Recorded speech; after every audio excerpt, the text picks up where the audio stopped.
Congress is considering legislation to create a new and permanent office to investigate UFO incidents and related phenomena. One of the primary reasons for the renewed interest is the possible link between UFO sightings and nuclear weapons, including a few in our own backyard. As the I-Team's George Knapp reports, some of these close encounters go far beyond mere lights in the sky.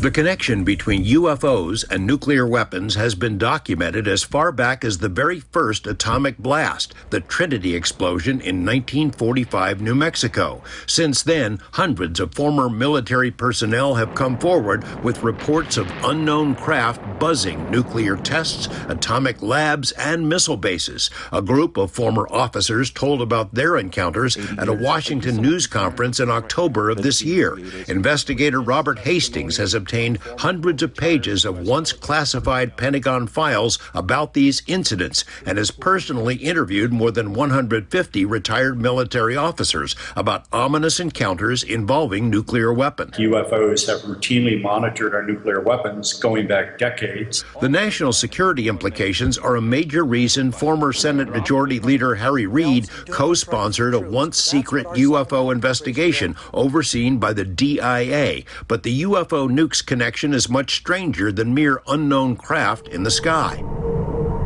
On the outskirts of Las Vegas, an obscure part of the Nellis Air Force Base range, designated Area 2, has for decades been a reputed repository for nuclear warheads. As many as 200 nukes are said to be stored in Area 2's bunkers. 3 layers of heavily armed Air Force security teams patrol the area 24/7, watching for any attempted intrusions. So on 2 occasions, we had an alert that was called where there was unidentified flying object over Area 2. This former security officer says intrusions didn't only happen in the sky. There were multiple incidents of bizarre shadow people seen in and around Area 2, including one dramatic incident from 1991 when security teams were on high alert. This person was never found, but the airman that had seen this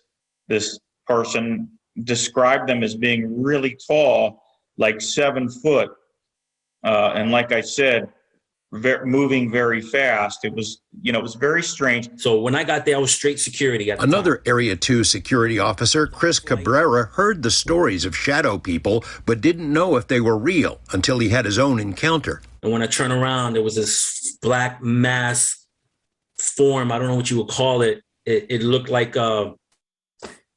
I don't even know how to describe it. Like it looked like a person, but it didn't have definitive shape of a head.